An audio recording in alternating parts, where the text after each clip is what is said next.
As you move into 2025, I think you should have one big KPI on your board, key performance indicator, the thing that you are measuring the growth of, because it will create a profound shift in your business. And that is your email list. Today's episode, we are diving into how to create your email list, how to grow your email list, and how it will positively impact your ability to have more clients and also create the impact that I know you want. And make sure you stick around because I'm going to talk about how to create calls to action in your emails that don't make you feel salesy or icky either.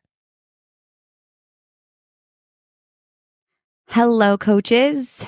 Amanda here, and welcome to another episode of the Best Damn Coach podcast, where we are talking about all things email list building today, because this may be a secret to your coaching business that you are definitely missing out on to increase impact and increase revenue. And I want to make sure that as we end 2024, this is in your brain for 2025. I think one of the things I've done well is I cultivated an email list pretty much from the beginning. I was grateful to have a mentor in the personal finance space who taught me about this whole thing called an email list. And so I've used it and leveraged it my entire time. And I see a lot of coaches missing out on this opportunity, especially right now on this social media driven world. And so today I want to stop you from making that mistake. And I want to help you create a plan in place for 2025 as you think about where you're going to spend your time and energy. So one thing that I want to dive into before we go right into the episode is today is just like a snippet of what you would really experience inside the Best Damn Coach. We spend every month together with monthly topics. Each month has a theme where we deep dive together. So today I'm going to be talking about the importance of an email list, but truthfully, the month of November inside the BDC, we're actually doing it together. We're really thinking and growing the email list. What are the components? And there's implementation here. You get real-time coaching through all the various aspects of what a successful coaching business looks like and is needed. And so if you are thinking like, man, this is the year I'm ready to invest, I've been thinking about getting support, there is no other program out there that does what we do. And I say that with 100% integrity and authenticity. I know that we support our coaches both on being better coaches, but also building a business. You need both skill sets to be an effective coach. And the amount of support, the amount of camaraderie, the way I teach, we find a great level of success for our students because of that. And because we have an amazing team behind the scenes that's supporting our coaches.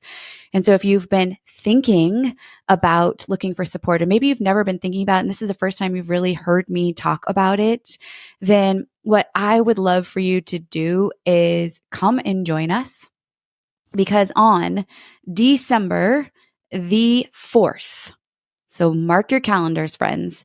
December the 4th, we are opening up the BDC call live to anyone who wants to see what it might be like to come inside this amazing community.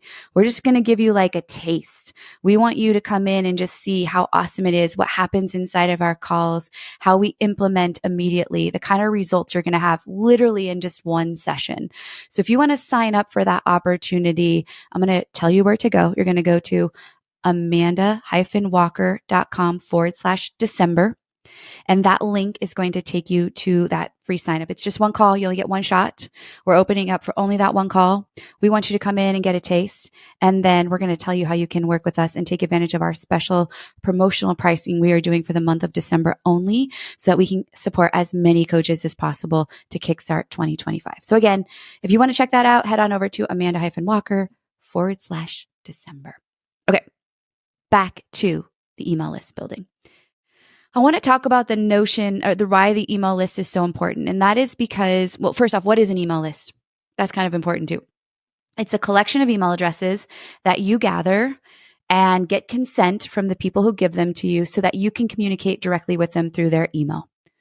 Now, some people will say email marketing is dead. I guarantee it's not. I can see it every day, to the amount of people that interact with me in our email list, open our emails, etc. And what you have to understand about just marketing in general is that you're never going to get 100%. I would say actually podcasting is unique in that 100% of the subscribers get notifications to their to their phone that there's a new episode. That's why right now I want you to go hit subscribe so you don't miss another episode. But in general, when we look at odds, the odds are way in your favor of cultivating and leveraging an email list over social media. Because here's the numbers.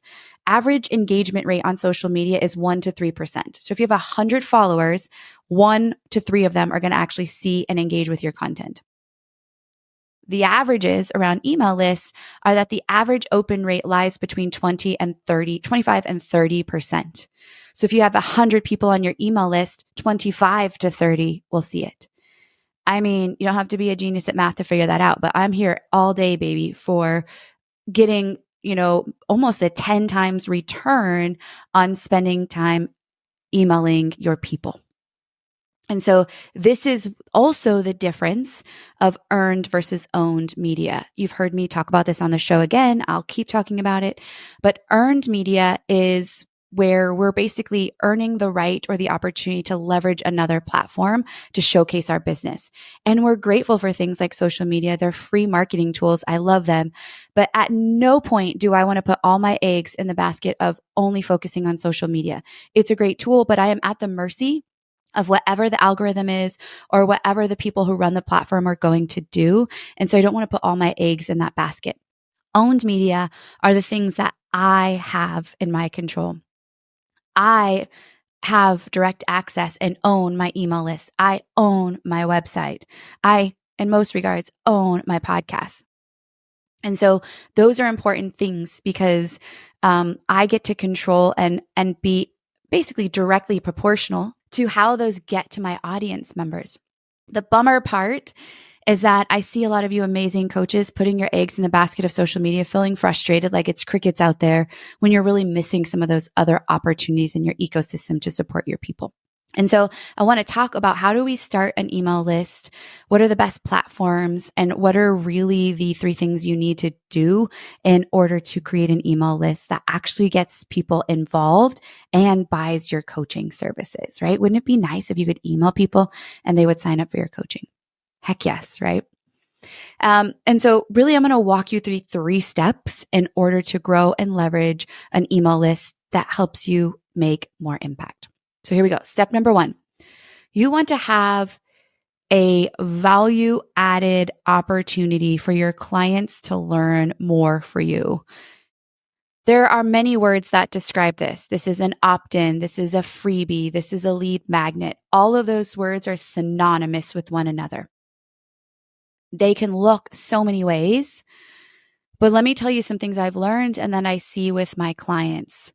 I remember when I first launched my first freebie, I kind of was like, oh, this is going to be so good. I think this is what they really need. And so I just did it and I put it out there. And one thing I actually didn't do is market research around it. And it kind of flopped, and that's okay. I learned.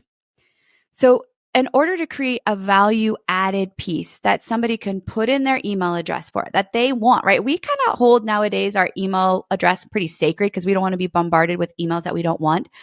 So it's going to be something really juicy for me to give my email address. And you got to think about that in the eyes of your people.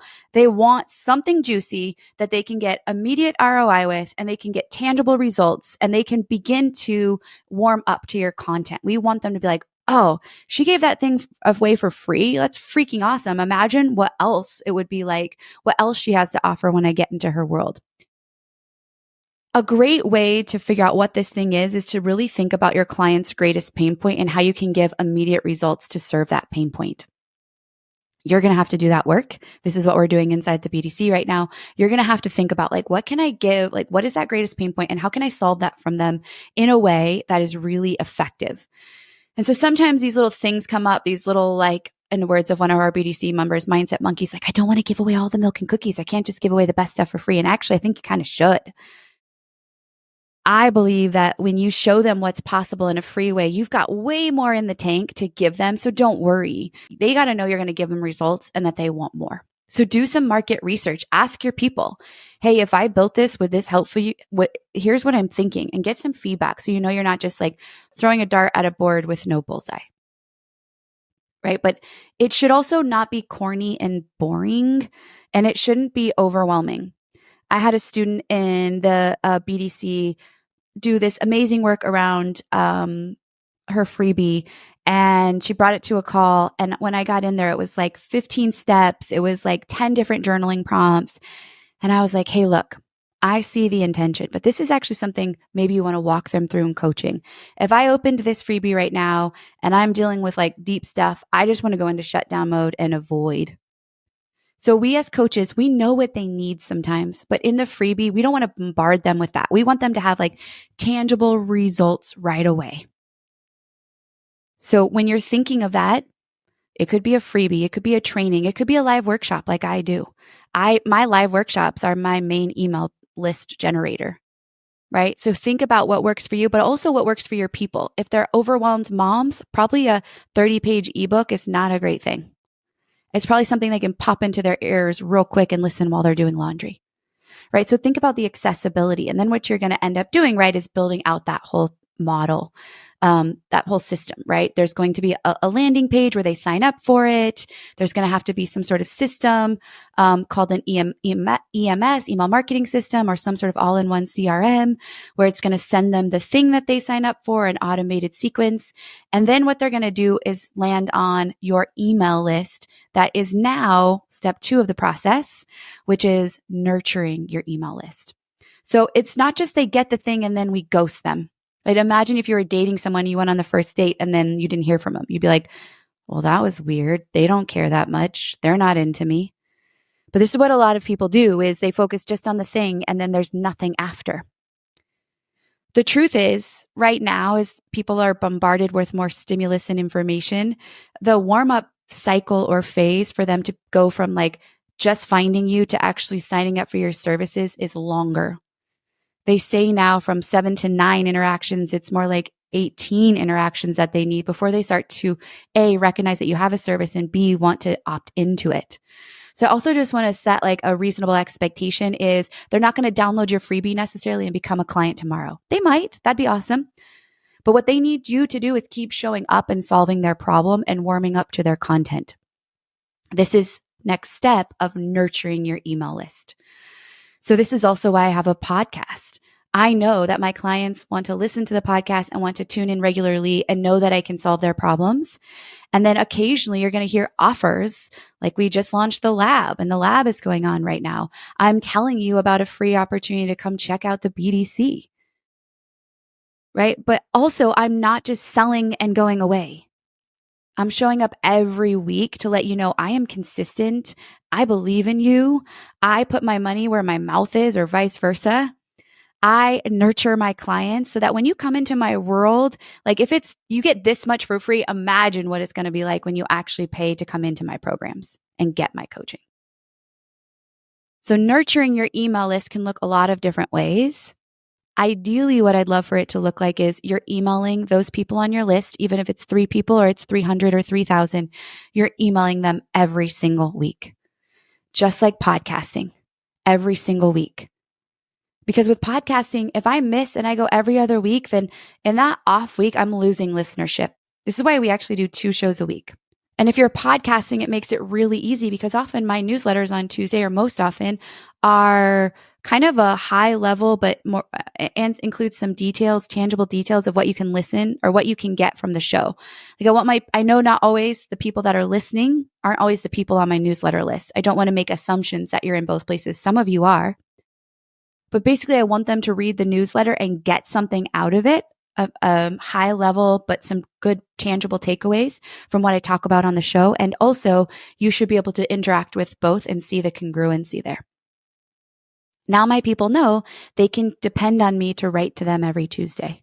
And then I also write every Friday. Friday I use as a place to just share the results my clients are having, the amazing thing our students are doing, my one-to-one clients, my students in the FBL, the BDC, to show like I am who I say I am. Our students get results, and this is what's possible when you keep going as well. And typically what happens is after they opt into the freebie, if done well, there's some emails go out that nurture them, and then they join your email list. And that's where you can do this like consistency. And the cool thing though around that is there's just so many opportunities for the way you create that email list, and the type of personality you have when you nurture it. So that's step 2. Step 3 is using your email list for calls to action. So you don't want to just talk to them the whole time and never give calls to action. Calls to actions mean that you're asking them to take a next step. Want them to go do something. Often we want them to invest in our services. But we don't want in our email list to have them invest in our service, call to action, call to action, call to action. That feels icky all the time. We want to do this in selling cycles and phases. And so sometimes that call to action might be a non-selling call to action, go listen to the podcast, reply and let me know, come interact with me on Instagram, go do this thing, whatever that is. And also the call to action might be to come join the program, book a call or whatever that is.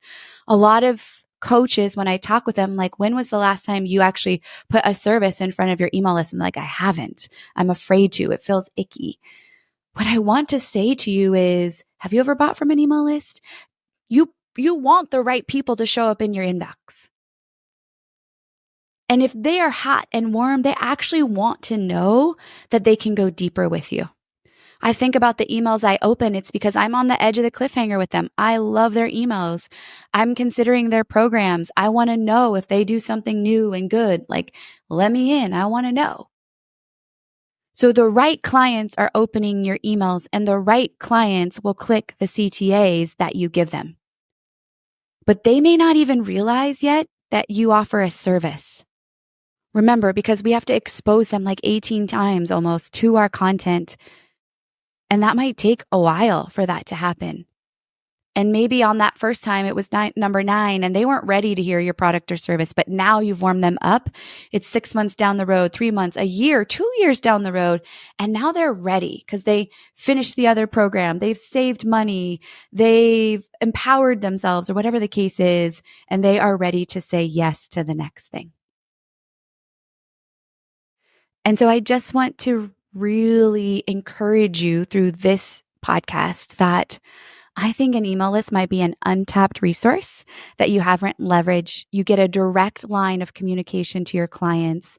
The data shows us that it's the highest ROI as far as energy. So truthfully, if I had only an hour and it was make social content for the week or write to my newsletter list, I will always write to my newsletter list. In fact, I haven't missed a day for 6 years in writing to my newsletter list.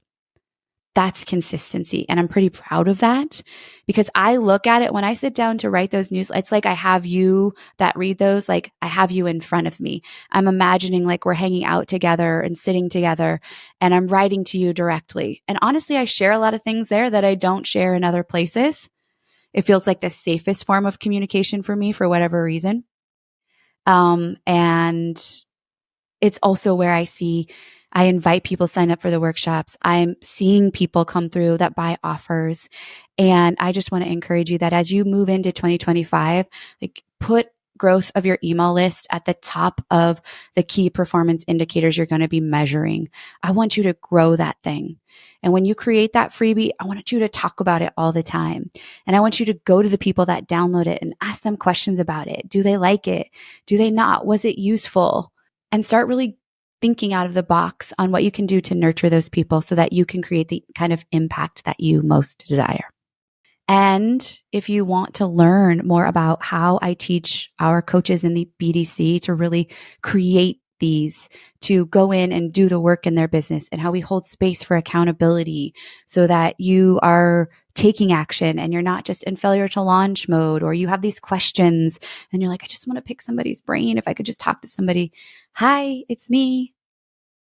I'd love to have you jump into our one and only free session that we're offering in December. Again, that's going to take place on December the 4th at 12 Arizona time. You can save your spot, your guest spot, one time only at amanda-walker.com/December.